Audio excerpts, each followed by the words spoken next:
Hey, happy Sunday. This is PFG Live. Welcome aboard. Hey, we have our first weather report via video from Tuck, who reports 59.5 degrees Fahrenheit, approximately 16 degrees science. Thank you, Tuck. You can go back to the finger sandwiches now. I appreciate that.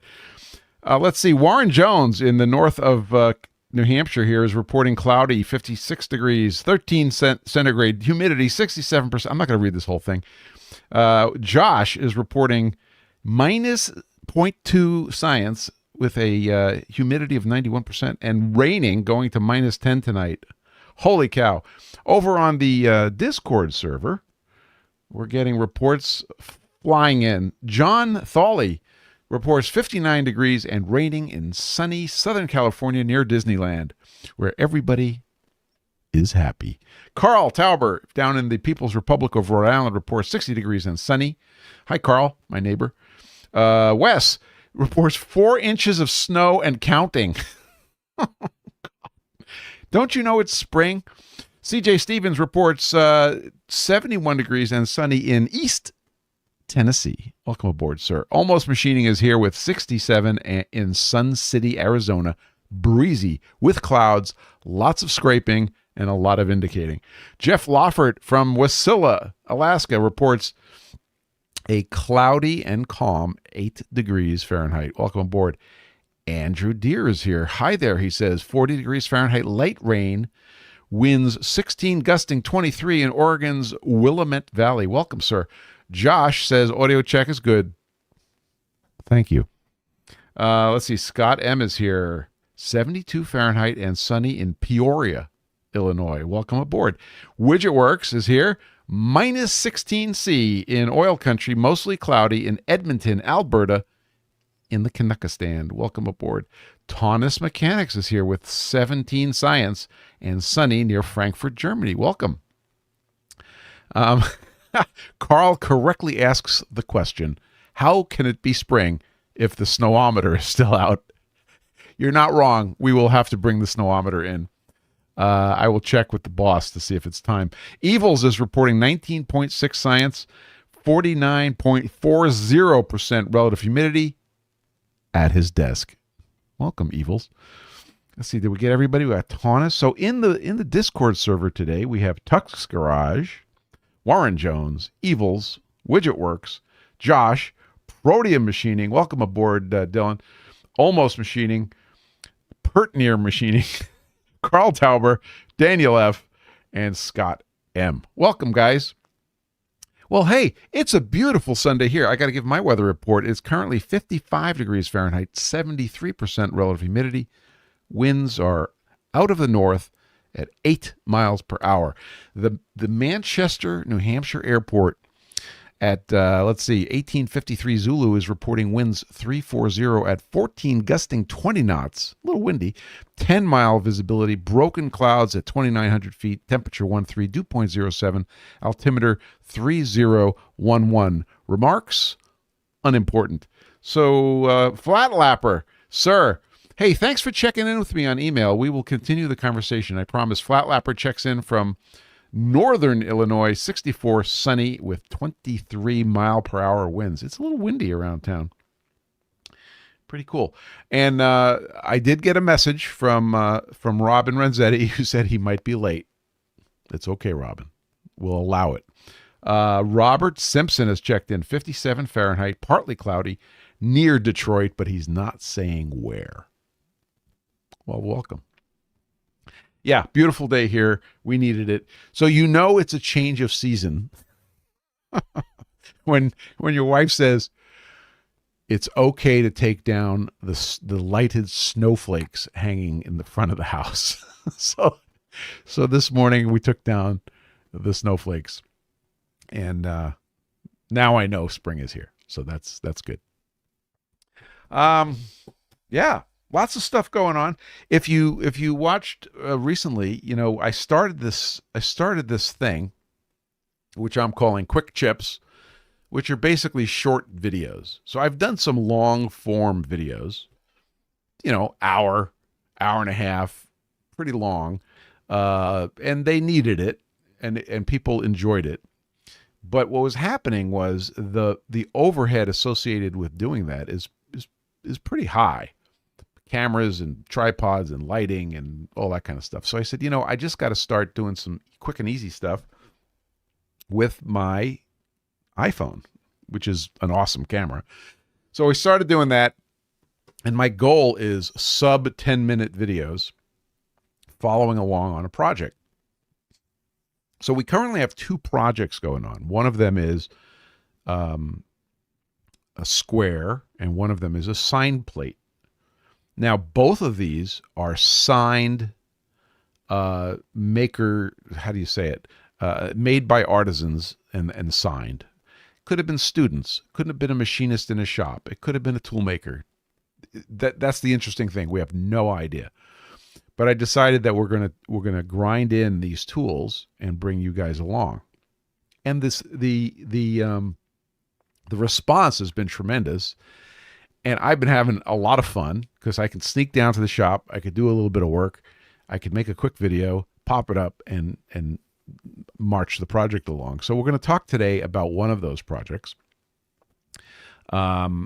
which is coming in for a landing pretty soon. And I want more feedback from you guys about how you like the format of Quick Chips, because I've been enjoying it. I will tell you something. Part of my requirements for Quick Chips was to be able to edit it on my phone. So at least one of the videos you've seen in the Quick Chip series was shot on my phone, edited on my phone, and posted from my phone, and it came out really well. But the software I was using, which was Adobe Premiere Rush, it's called, I've given up on it. It's not compatible with anything. You can't transfer files with anything. It's terrible. So I use Premiere Pro, Adobe Premiere Pro. I love it.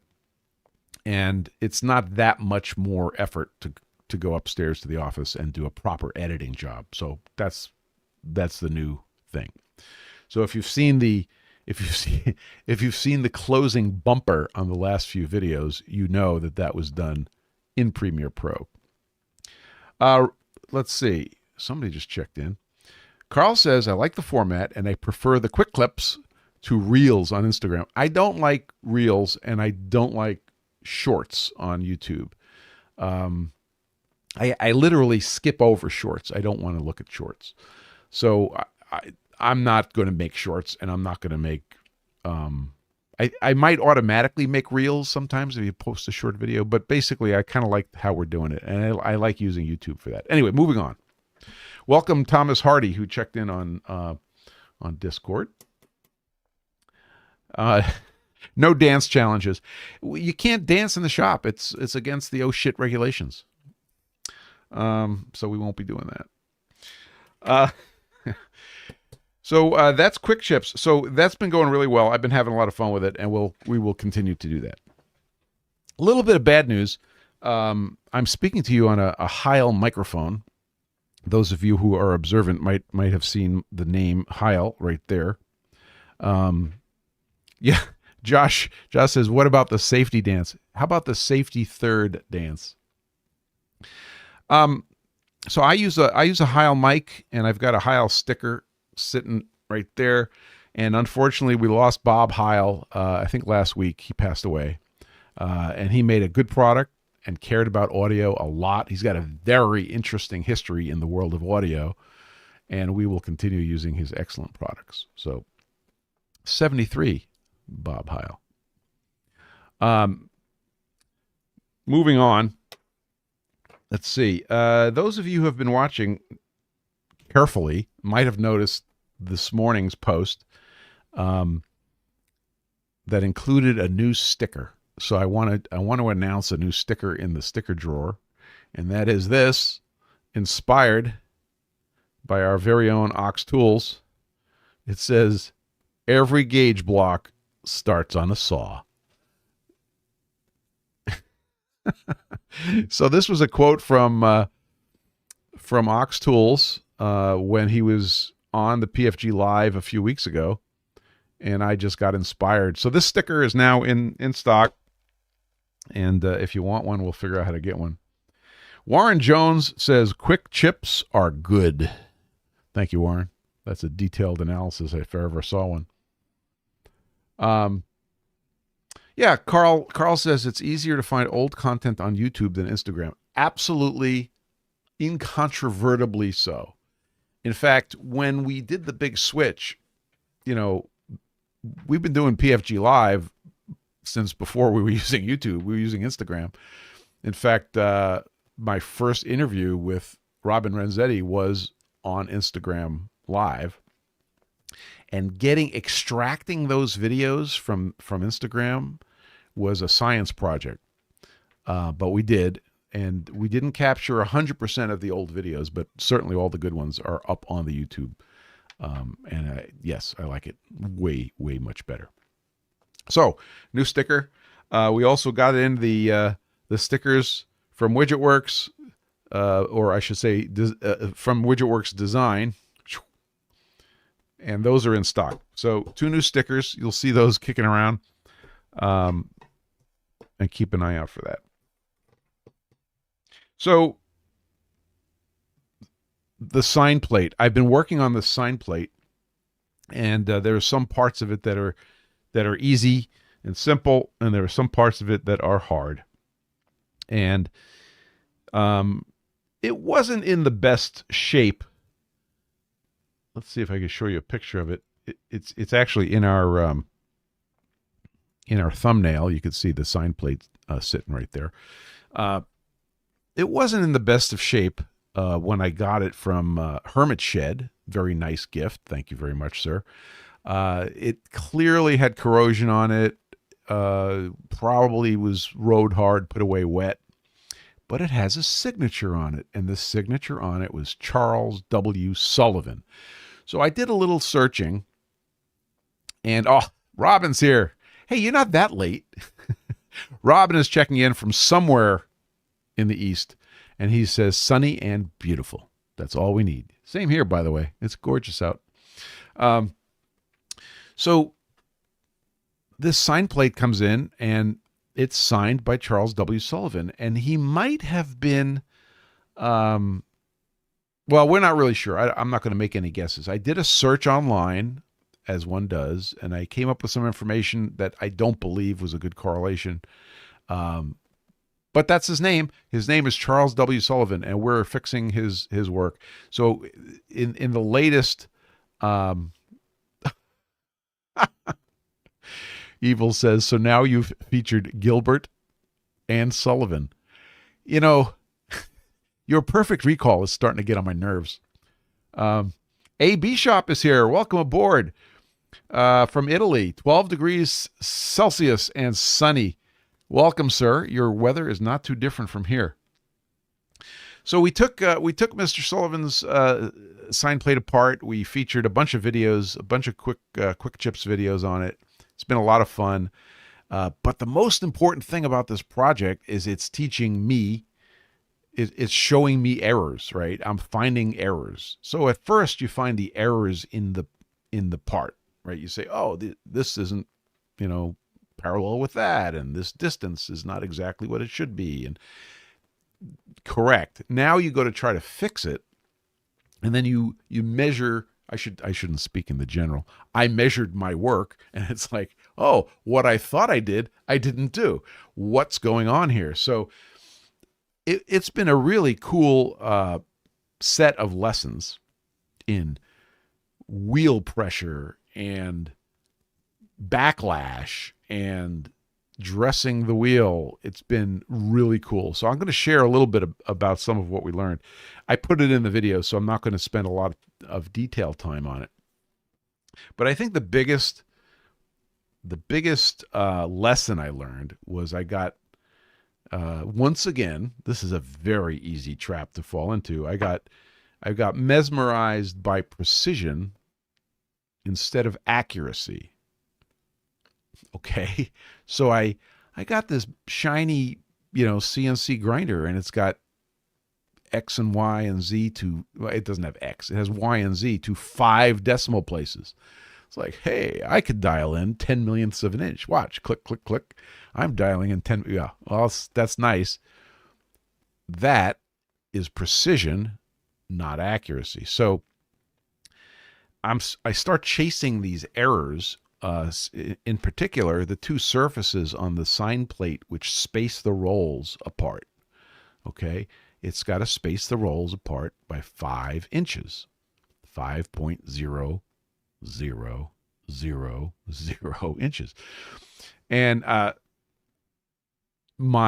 get a message from Chuck Bomarito, outside Screwball, and Chuck says, "Hey, how are you going to ensure the distance between those two?"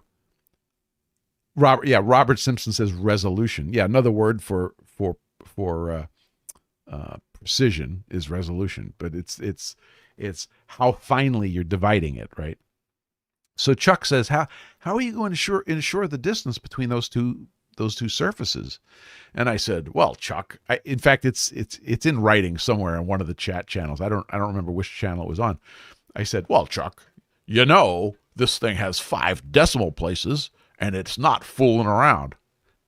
Okay. So when you make a big, bold statement like that, it's almost inevitable that the universe is about to teach you a good lesson. So that's exactly what happened. I sidewheel the first surface, okay?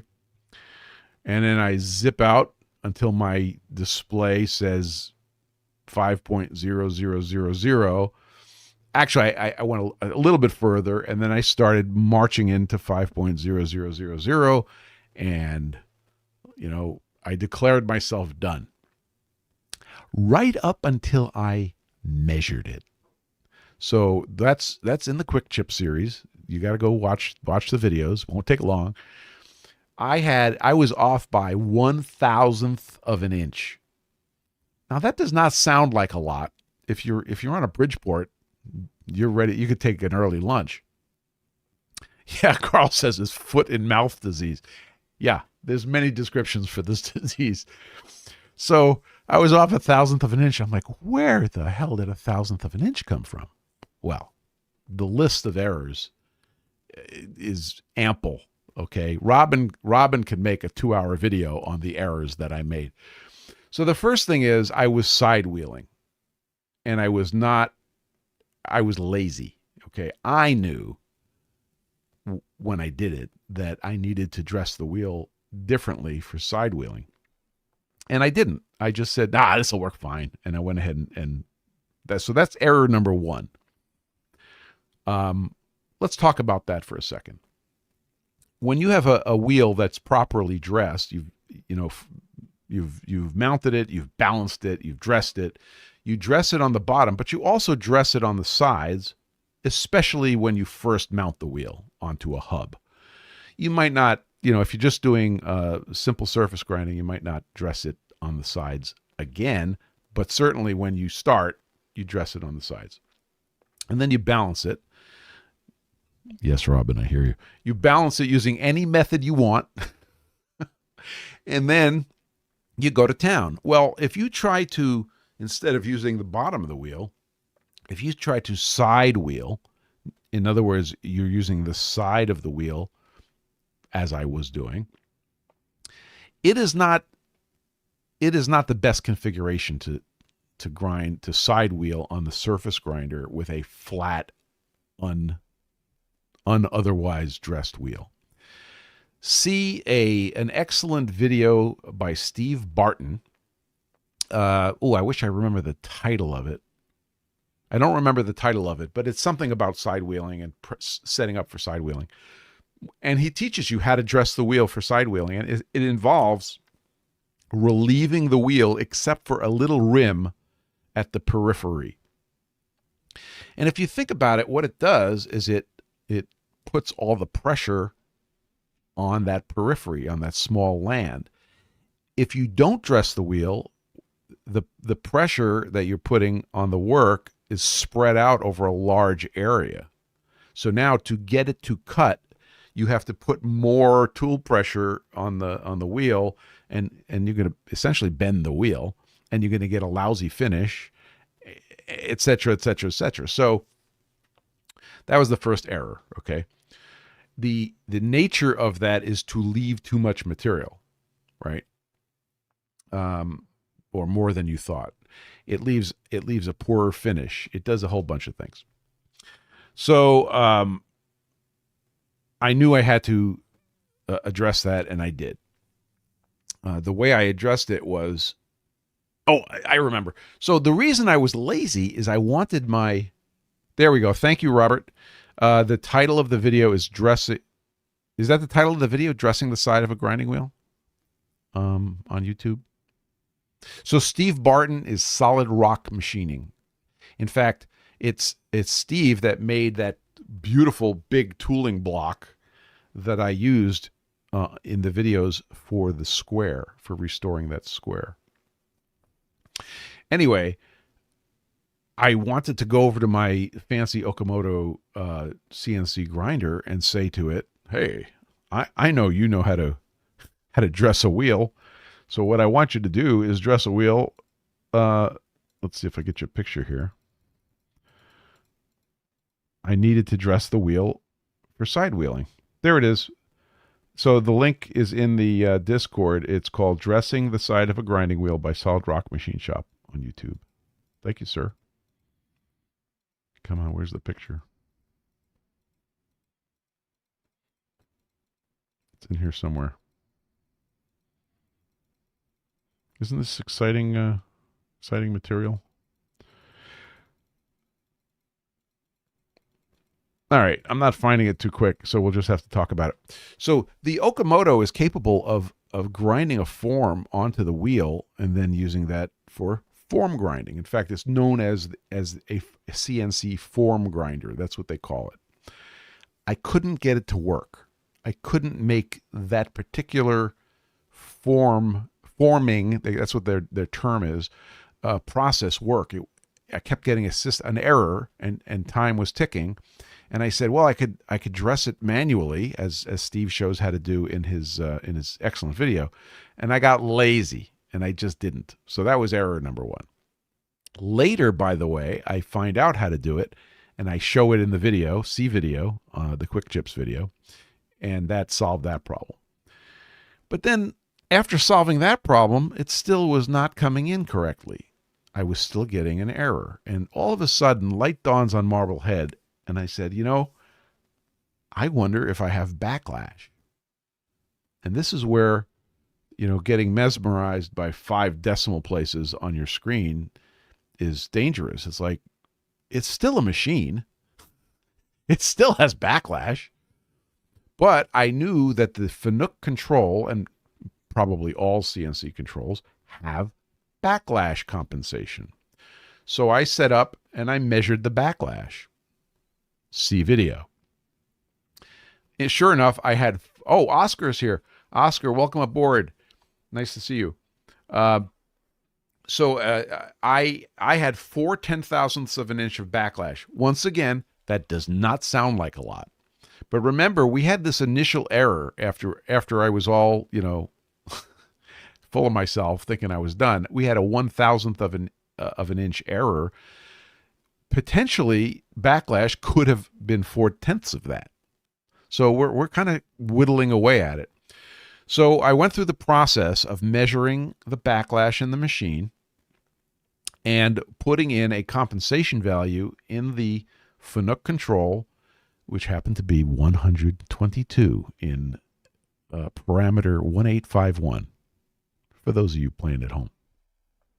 I went ahead and I did that, and I ended up basically compensating out the backlash. So now, proper wheel dress, check.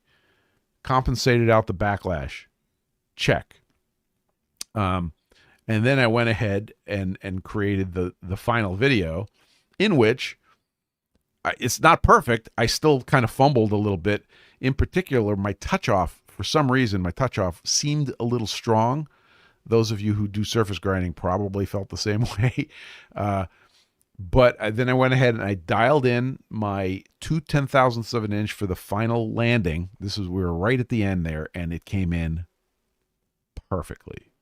So the lessons learned there were proper wheel dress, not optional. Proper backlash compensation, whether even if you're on a manual machine. If I was on a manual machine, and even on this machine, I could have set up an indicator like I did in the video where I measured my backlash. I could have set up an indicator even as a backup and seen everything. So the lessons learned were plentiful and in retrospect quite enjoyable, and I'm glad I did it. Let's see.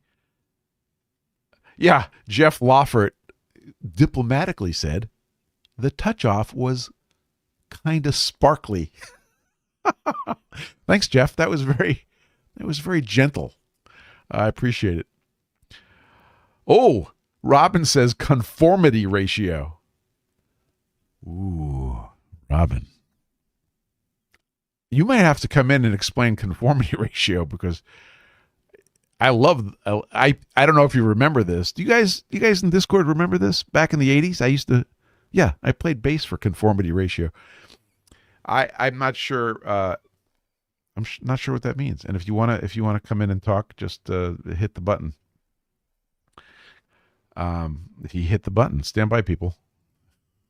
I have a couple of buttons to hit.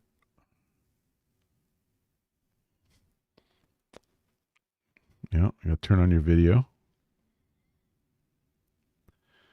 Unix Carbide is reporting late on the Lower East Side, 63 degrees Fahrenheit and sunny. And for those of you who don't know what he's talking about, the Lower East Side is in Manhattan. Okay, so we got video up on you, and stand by. Welcome aboard, Mr. Robin Renzetti. No audio from you. Hang on. Yeah, it's you. You're muted. I gotta either you unmute you or I'll unmute you. Hang on, I'll unmute you. We're doing it live. There you go. You did it. Again, I'm no expert, but conformity ratio in grinding is something that's very important to understand. Calculating a number is kind of irrelevant. It's more getting the idea. Picture a 1-inch diameter ID, and you put a 0.999 grinding wheel inside it, internal grinding wheel. Your conformity ratio is basically 100% contact on one side. As soon as you start moving sideways, you have a full 180-degree arc of contact. Similar to face grinding with a grinding wheel. You have two planes coming into engagement. Problem with that is huge amount of particles engaging simultaneously.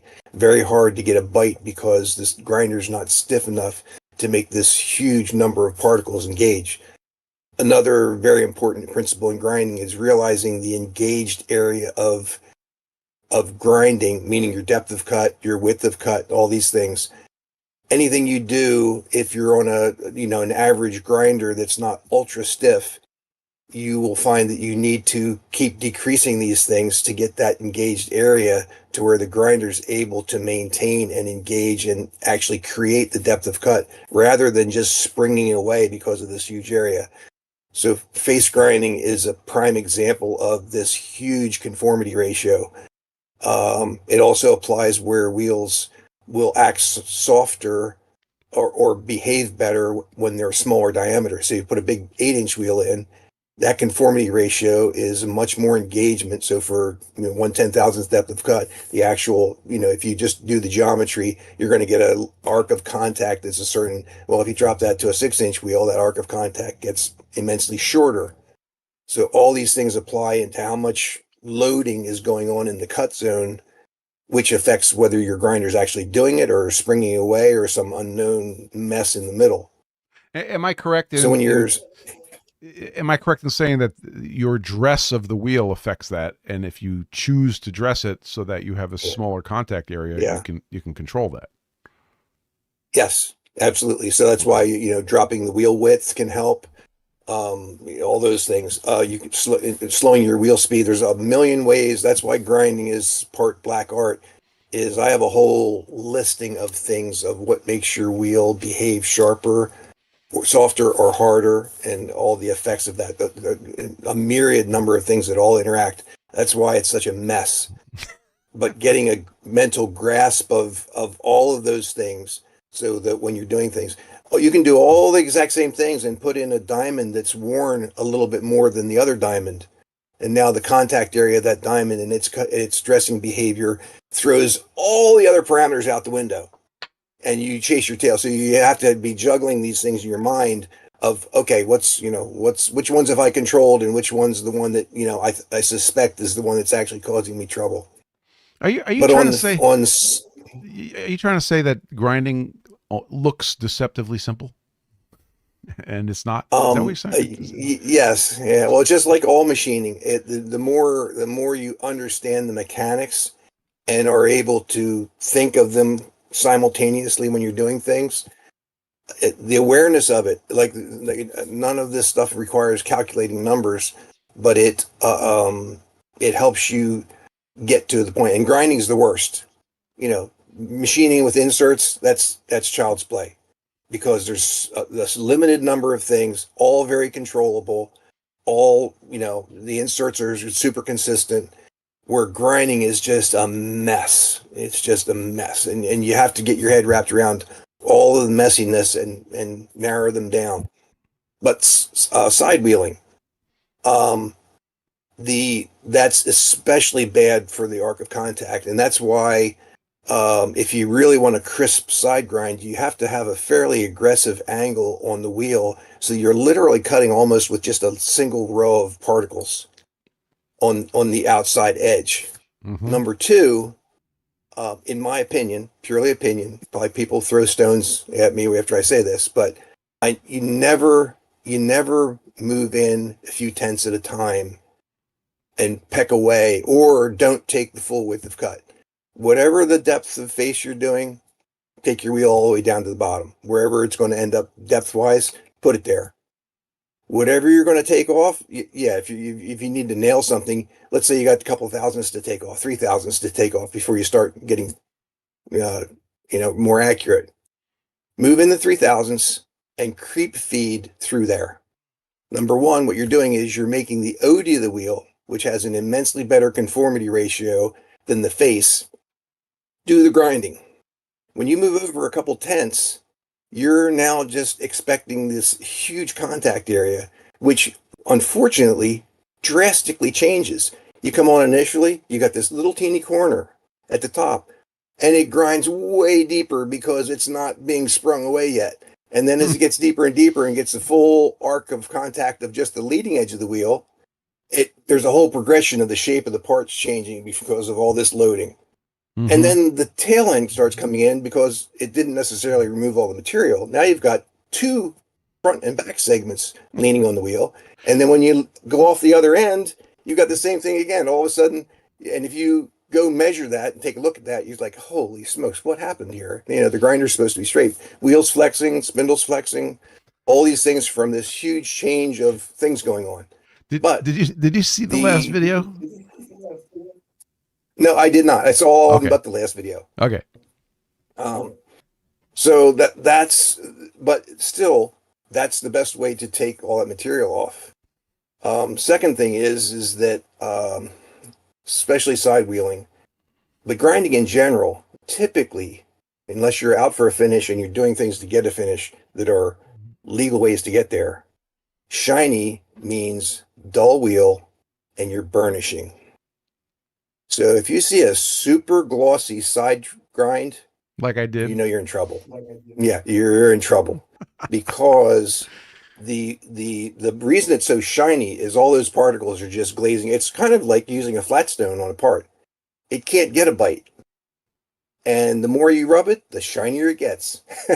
And that's what's going on when you get a that's a really good analogy. A thing going on there. Yeah. So typically, if you're really out for precision, what you do is you would blast that material off. Let's say you're going to, get rid of your decarb layer or whatever, and you need to remove some material. You'd go and blast that off creep feeding. When I say creep feed, I'm talking about very slow feed, like we said, full depth, good coolant.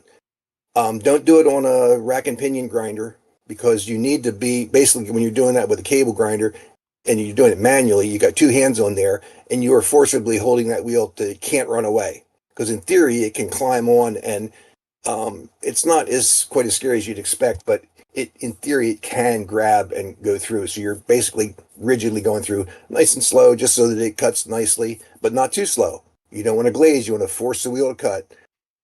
Get rid of your material, redress, dead sharp. You should get a matte grind, and you should be able to see individual streaks of grinding particles. Nice crosshatch if your spindle's lined up square, to your table travel. Nice crosshatch, but as soon as you see shiny, you say, oh, okay, I know I'm not sharp. So it's not uncommon to dress, and there's absolutely nothing wrong with just taking a diamond core drill is a good dresser for that. And you go in there and just give a swipe just on the very outside edge. You must use just the outside edge, because otherwise you can end up with a shape. And I would almost guarantee you had a shape on yours dressing the wheel flat, because it's going to wear more at the edge and climb up and be a mess. I'm not trying to be abusive. I'm just saying we both know what happened. Yeah. So well, I'll quit there, but that's awesome. That was like worth its weight in diamonds. The reason I asked you if you saw the last video is I confessed a whole bunch of that. kind of like, I was like, okay, we finally figured this out. So thank you. That's really huge. And besides the fact that there are about a dozen people that have just given up their grinding career in favor of taking up baking, I think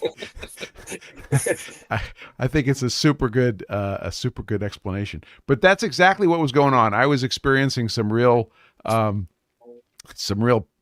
issues with the side grinding, and as I got the wheel dress right, and I don't even know if it was right, but it was way better, and then I got the other stuff right, it all started making sense. And one of the very last shots in the last video was I started getting the crosshatch pattern on that surface.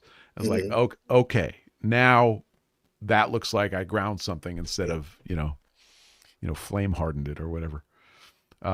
Then one other thing involved there is, like, let's say your grinder axis was accurate. Let's say it had linear scale feedback and all that, so that if you move 5 inches, it was exactly 5 inches. You still have to be very careful there because you need to grind with such a almost ragged edge.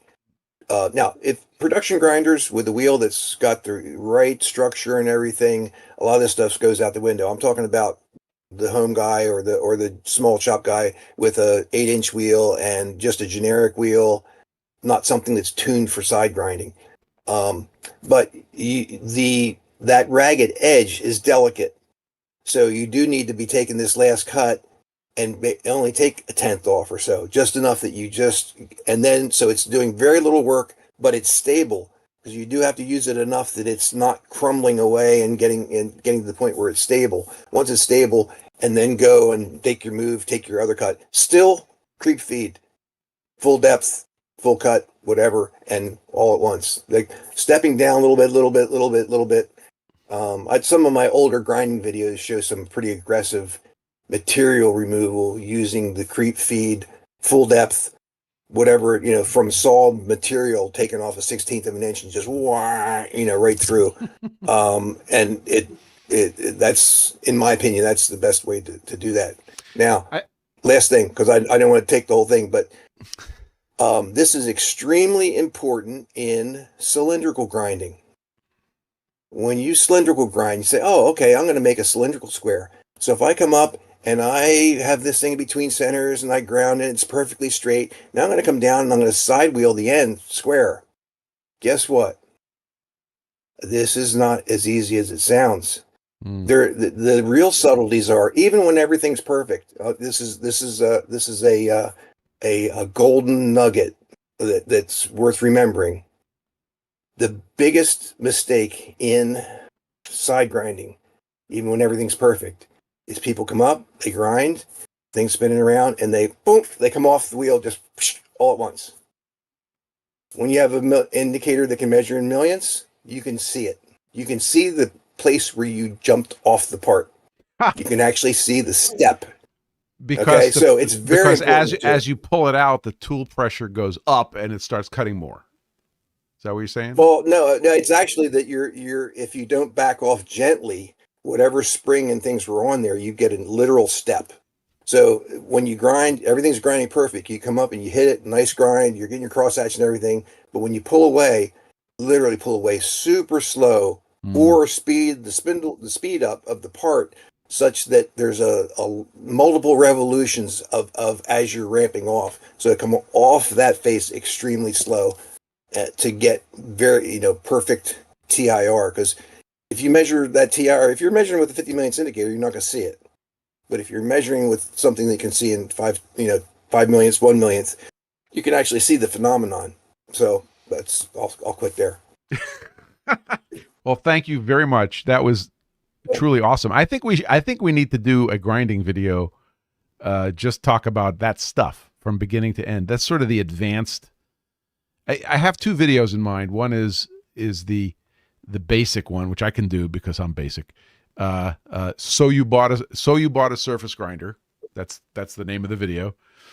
But then I think once you get down the road, you need to teach all this stuff and get it recorded for posterity. Thank you very much, Robin. You're awesome. Yep, you're welcome. You can go have some more finger sandwiches in the Discord. See ya. That was that cool or what? Thank you, Robin. I appreciate it. Let's see. Almost Machining says not easy or trivial. The wheel relieves its load and returns when all orders say absolutely true. Practical Renaissance says, "Oh hey, former baker here. Are you? And now what do you think about grinding?" Awesome. Okay, that was more than I expected, and it's fantastic. Yeah, that was the experience. It's like finally, knocking down these pegs. And when I finished that thing, by the way, do I think I got it perfect? I think I got it perfect by accident in some respects, but I'm glad I landed the airplane, and that's the video that Robin's going to be watching later as he finishes his finger sandwiches. So talk about accuracy versus precision. I have to show you this. This picture that I took this morning. It's a screenshot off my phone. I use and I do a lot of stuff with GPS. So I do the normal, sort of the normal stuff with GPS, but I also do some precision timekeeping, and I've done surveying stuff with GPS. And this is, I'm going to show you an app that I use on my phone, one of the apps. Let's see. Yeah, there it is. So there's a screenshot from a GPS application. By the way, if you want to come visit me, that's where you go. But the funny part about this, let me ask you, dear audience, what do you think the funniest part about this is? Let's count the decimal places. 1, 2, 3, 4, 5, 6. 6 decimal places of degrees north and degrees west. The funnier part is when you're looking at the app on the phone, these digits are not changing. They're not flipping around. There's no noise in the number. So this is what we call a very high precision number, but it's actually wrong. So I just wanted to share that with you. What just happened? You missed all that? Somebody give me some feedback. Tuck, what do you got, Tuck? Hang on, I got to turn on your video. What happened? What happened? The last info that we had was good to 6 decimals, but what we call that in the industry is something. Yeah, you froze okay. for the last few seconds. I'll repeat that. Thank you very much, sir. I'll repeat that for everybody. There was something technical that went on. I heard a system noise, but apparently we're back. This is what happens when you do it live, people. Okay, so looking at the slide again, there's 6 digits of precision, but it doesn't tell you anything about the accuracy. A good GPS system, a professional GPS system, will also give you a number called estimated position error. An estimated position error tells you, based on everything I can tell, sir, this is the number, and it's good to this error. And that error typically is between 10 meters for a run-of-the-mill GPS to maybe 1 meter if it's doing some really cool processing. And some of the phones are capable of getting data over Wi-Fi and doing some accelerometer stuff. But yeah, PDOP, exactly, Carl, which is position dilution of precision. Did I get it right? So same thing, I buy this grinder. It's got 27 million decimal places, and I think I'm, hot stuff. Yeah, no, not so much. Okay, moving on. Let's see. We talked about most of my list here, I think. So we're fixing to get ready to do the next project, and I showed some hockey pucks on Instagram of 52-100 steel. Now, I did talk to somebody. I don't know if you know this guy. His name is Robin Renzetti. I talked to Robin, and because Robin had shown a really nice little toolmaker's flat in one of his videos, and I wanted to make a toolmaker's flat. So I called Robin, and I said, or whatever, we messaged, and I said, Carl says PDOP is 3D HDOP. Okay. So in GPS, you can have a position error, but you could also have a three-dimensional error. And that's a whole other topic. Yeah. Unix Carbide correctly says you should lube the GPS with a light oil. Yeah. Yeah, that's a good idea. Anyway, so Robin explained his design for his really cool toolmaker's flat that he made, and it had basically a nice, healthy groove in the side. So I said, you know what? That's as good a design. Come on, focus. There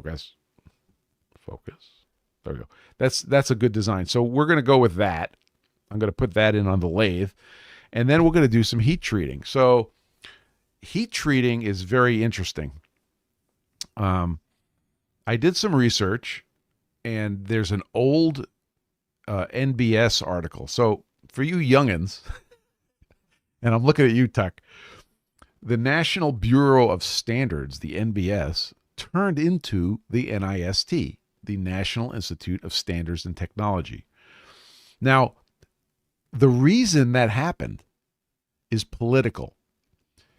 It turns out, and this is no word of a lie. I'm not making any of this up.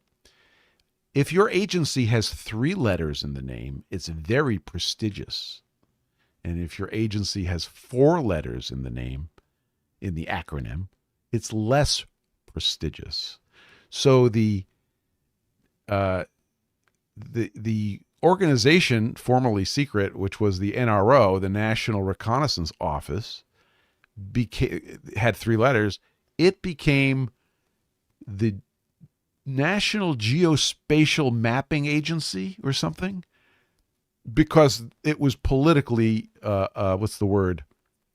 deprecated. So now they have 4 letters. And the same thing with the NBS. Sorry, that's 3 letters. You're not a 3-letter agency. You're now the NIST.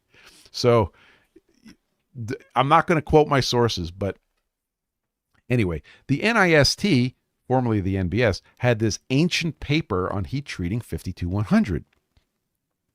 And I read it.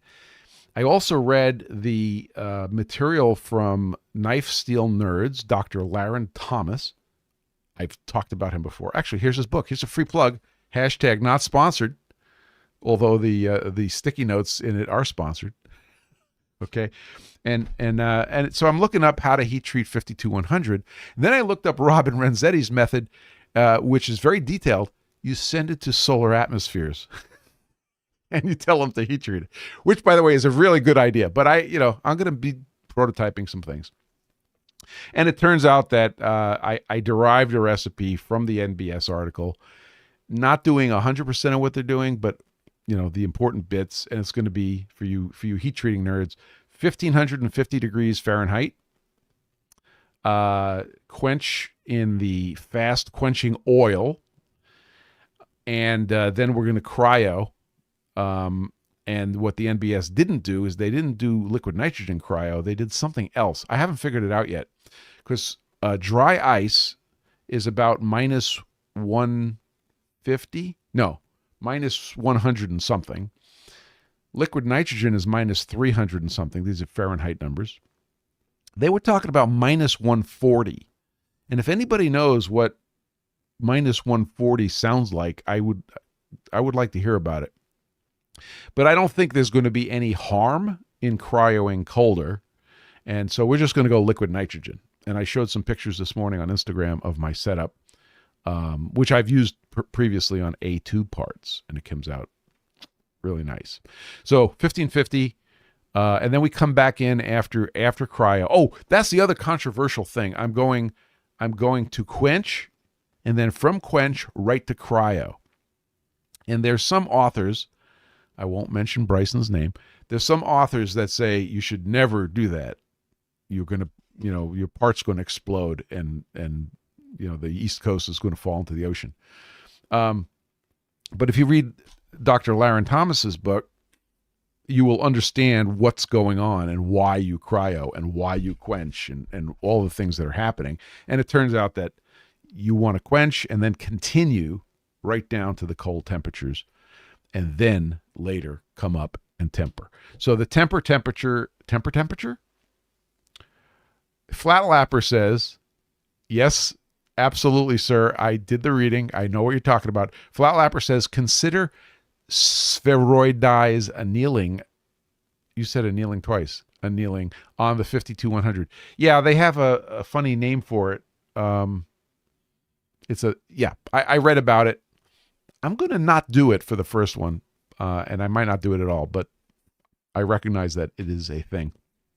Keep in mind that the NBS was very interested in developing size stability. I am not. I'm interested in shape stability. Now, you can make the correct argument that shape stability is a species of size stability, but as somebody I spoke to in recent weeks said, the nice thing about flat is you need temperature uniformity, not necessarily, a specific temperature.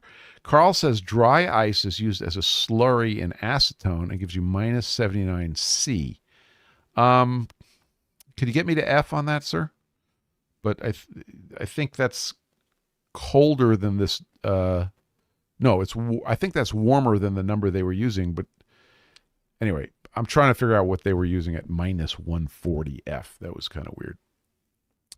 So that's the story. We're gonna come out of cryo, and we're going to temper at 250. Evils, my resident researcher, says liquid nitrogen and toluene will allegedly get you minus 140 F. That's minus 95 C. Okay. Interesting. So maybe that's what they were doing. I don't have a reason not to go all the way down with the cryo, because based on what I'm reading in Dr. Thomas's book, also known as The Knife Steel Nerd. So that's the plan. We're going to make some very nice hockey pucks. I've got 3 blanks cut. We're going to heat treat them in-house. We're going to cryo them in-house. We're going to grind them in-house, and then we're going to lap them in-house. And I've been in touch with Flat Lapper. We're going to continue that discussion on email. I've been in touch with Robin. Robin gave me some really cool tips. And we're going to get back to lapping and see if we can get these things lapped to a gauge block finish over that nice 3-inch face, which I think is very doable. And we will see how that goes. So stay tuned. Come along for the ride. I got a question about... okay. Robin says, I think minus 148 is the limits of mechanical refrigeration.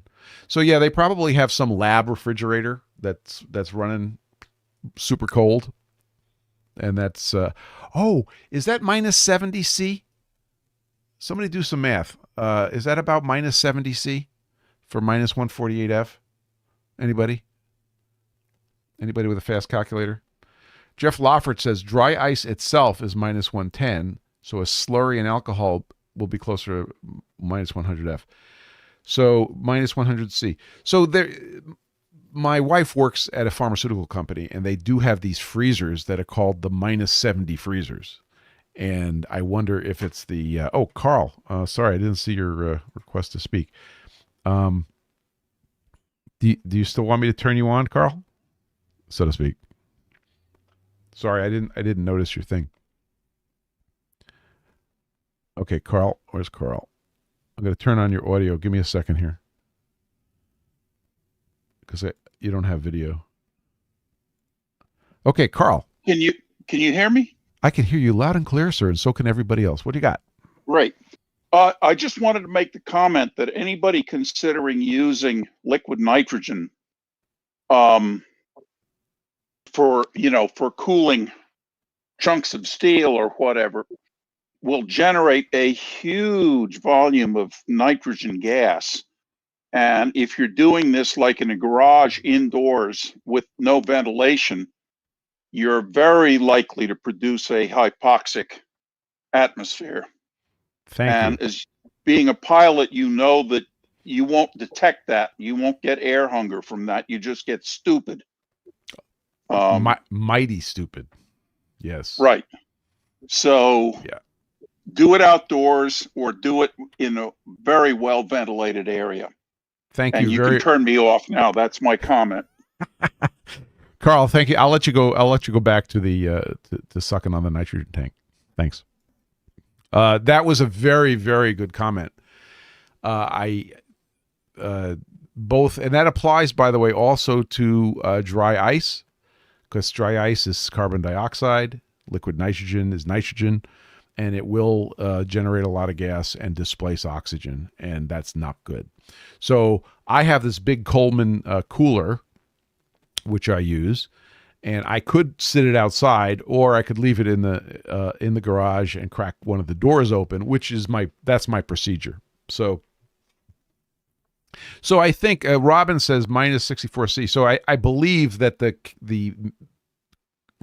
freezers that Chandra is familiar with at the pharmaceutical company is the same mechanical refrigeration that they're talking about. That makes a lot of sense.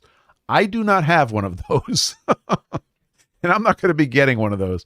So we're just going to go right down to the liquid nitrogen. So the question came in, and your comment, Carl, was very timely.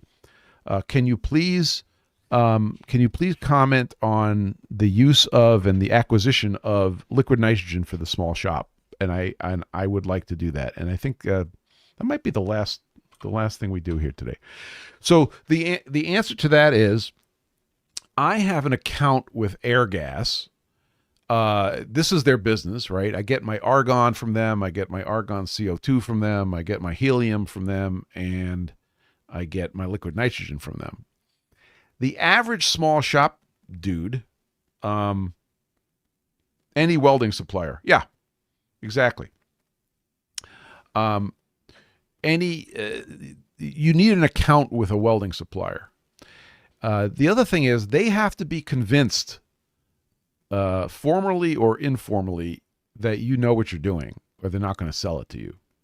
So, for example, when I go to get my liquid nitrogen, I used to have a Ford Flex, which I really liked. It was wonderful, but of course it was a cross between a van and a station wagon, right? It was not a pickup truck. So when I told them that I was going to be buying liquid nitrogen, the very nice person behind the counter, who I knew for a long time, said, "Oh yeah, we're not going to give you liquid nitrogen to put inside your Ford Flex." I said, "Don't worry, I'm going to have one of those shelves off the back of the trailer hitch, and I'll have a rig for my doer." And when I showed up with it, they're like, oh, okay, that's fine. And that was good. But they are going to be very concerned about how you are going to transport it. And if they are not convinced that you know what you're doing, you're not getting it. So that, and that also goes for tanks, right? They're not going to let you take a high pressure tank away, and certainly acetylene, if you don't know what you're doing. So that's the first thing: is you need a supplier, you need to do it safely, and you need to make sure that they know that you know that they know that you know what you're doing. Okay. Then there's the safety aspect. Okay. You need full face mask. You need gloves. You need a way to handle the stuff that you know what you're doing, because you will get frostbite in a hurry if the wrong parts of your body go into the liquid nitrogen. Yeah, Carl says if you're doing large parts, have them deliver a carboy. So again, you have to have an account, which might not be trivial. The short answer is, for a small guy who does not have an account with Airgas, for example, it's not trivial to get liquid nitrogen. It's hard, but you can do it. Brief splashes of liquid nitrogen on your skin are not the problem, okay? Because they will form a vapor barrier before they do any damage. But if you dunk something into the liquid nitrogen, it's not good. Carl says less expensive than you might expect. So I pay about $75 for 10 liters at a time of liquid nitrogen. I don't know if you consider that expensive or not expensive. It lasts quite a while. So if you're cryoing small stuff, that could be a 1 month or 2 month supply. So it's not that bad. Robert Simpson says, apparently Subarus are okay for tank transport and bottles. If the person selling you your stuff has a sense of humor, maybe, but be careful. Mar tempering, yes. So I don't want to dive into this right now, Robin, but yes. Mar tempering is, I believe, the name of that process I mentioned before, where I think I did that in the Discord server, where they come down to 300 degrees in a salt bath and they hold it, and then they go down further. But anyway, yes, Mar tempering is a thing. Widget Work says, I showed up with a motorcycle with a backpack to get a 5-pound CO2 cylinder refilled, and they were a little hesitant to let me take it away. That's really funny. Well, you were outside. It wasn't enclosed or anything, so I'd let you go. So I don't have any easy answers for liquid nitrogen for the small shop. I have the privilege of having a big account with Airgas. Believe me, they like me. All of your PFG Stones, PFG.Stones.com, all your PFG Stones come from Norton via Airgas. So we have a negotiated rate, and we have a volume, and so when I go in there for gas, I get the good stuff. Zawada Custom Knives said, the more liquid nitrogen you buy, the cheaper there it is. I fill a 20-liter Dewar, $85 in northern Michigan. Yes, I can get a bigger Dewar and pay less. You're paying mostly for the operation of filling it, for sure. So, but that's how I dipped my toe in the water, so to speak, was with a 10-liter Dewar. I think we answered that question sufficiently. If not, we made it confusing enough to be amusing. I think we did it. You guys are awesome. Thanks for being there. Stick around for more quick chips on the YouTube as the projects move along. It's kind of fun. It's easy to do, and I'll continue doing that. We have a couple of videos in the pipeline that'll be full-length, high production videos, so they're a little more work, and we'll get that done. If you're on the Discord server, stick around. We'll be in the after-party roundtable. If you're interested in getting yourself some PFG Stones, head over to PFG.Stones.com, and the rest will be self-explanatory. Eventually, if we develop a product out of this this Toolmaker's flat thing. We'll put it up on the store. I apologize in advance. It won't be cheap. So that's all I got. CJ Stevens says, everybody have a great week. Hit that like and subscribe button before you go. Thank you. CJ is my master of the like and subscribe button. Flatlapper says, thanks. You're welcome, Flatlapper. Thanks for being here. And we will continue our conversation on the emails. Robin says, the liquid nitrogen is cheaper than the $450 minimum solar charges for vacuum hardened, deep freeze, and vacuum temp. But they can do it.